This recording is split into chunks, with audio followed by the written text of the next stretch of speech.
Hi, Sandra here from createinspain, and today I wanted to do some stenciling. Now my normal method for stenciling either involves cutting a stencil from paper or card, or in this particular case I have cut a stencil from what's supposed to be a sort of placemat type thing. Comes as quite a large sheet, and because it's a plastic you can obviously wash it and reuse it. Not absolutely ideal because it does have a pattern on it, but you can turn it over and use the other side.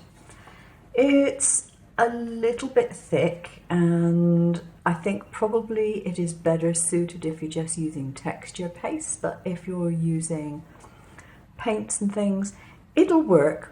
But I did wonder if there was anything better. So I decided to get some proper stencil material. Now this is a 12 by 12 inch pack, and there are 15 pieces in here, and it's 6 mil. So if you're in the States, it's 6 mil, okay? Which I think works out to 125. Yeah, I think the metric equivalent is 125. So I decided to try it out and see what the difference was. You know, just because I could. I've been curious for a long time. And this is it cut. It is a very, very smooth. That's the first thing that I notice about it. Extremely, extremely smooth. It is the same sort of thing as you would find stencils cut from if you were to buy them in stores. And I think this is probably going to give a cleaner stencil result. I could be mistaken, but I think it will. It cuts pretty well. It's a lot tougher than it looks. It's reasonably flexible, and it cut well on my silver bullet, and it's actually labelled as suitable for silhouette cameos and that sort of stuff, so I knew my silver bullet would cut it. It took 2 layers of cutting on a setting that I would normally use for a construction card, and it's pretty dense stuff, but it's cut fine, and I designed a stencil that I wanted to try it out on, so I've got that here. So I'll put a link below if you want to try any of it. You know, if you do, you do. If you don't, you don't. But it's an alternative, and sometimes you might see it on offer. I paid, I think it was something about 15 euros for a packet, but you might find it cheaper than that, particularly stateside.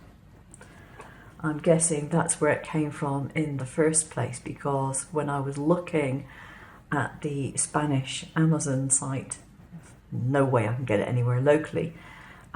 It was all coming up with the 6 mil stuff, which isn't a European measurement, so I'm guessing it was stateside anyway. Now what I also want to do is to make that a specific, sorry, out of shot there, that a specific colour.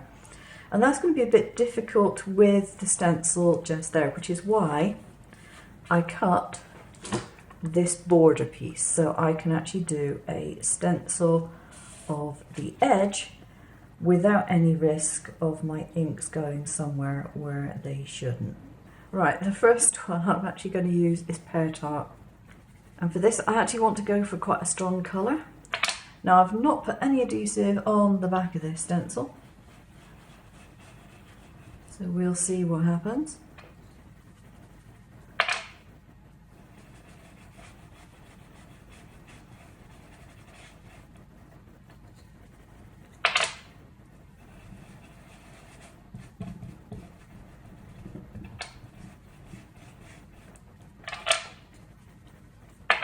Quite a good strong colour. I'm going to actually put a slightly darker colour over the edges of it.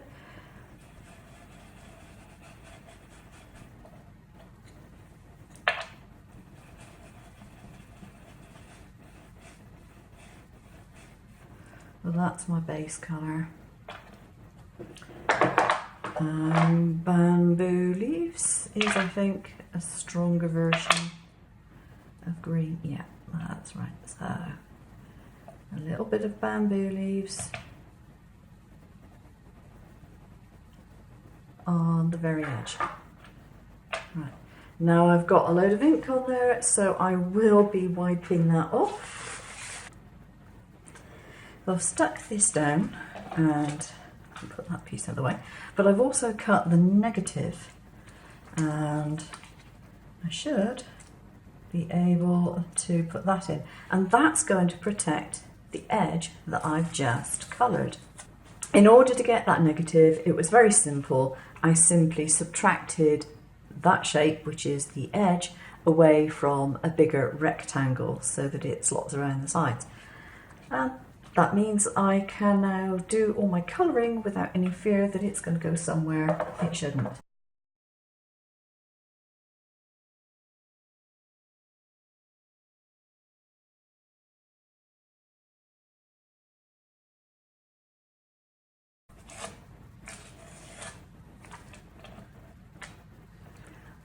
And there we are. I think that looks really pretty. I'm very pleased with that. I want a little bit more pizzazz to this, so I'm going to use some of these Jelly Roll sparkly pens to add some shimmer and shine.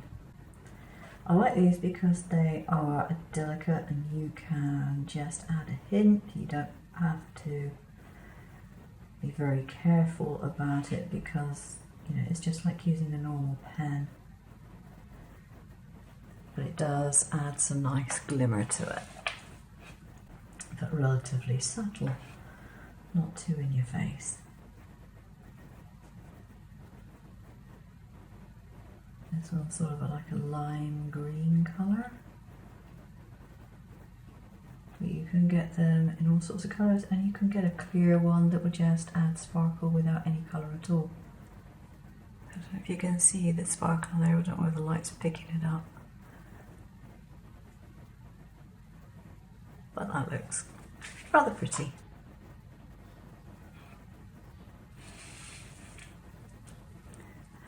I'm going to use a Zig 2-way glue pen to add some glue to my sentiment. It's quite fine, so you either need to have a very fine applicator for your glue tip or one of these. If you find it difficult to handle this sort of fine lettering, then use a pair of tweezers. There we are. So it's quite delicate and it doesn't overpower the rest of it. I didn't want it to be too dark and too overpowering. I'm going to go for these lime green sequins this time. They're not as sort of obvious as that when they're individually placed.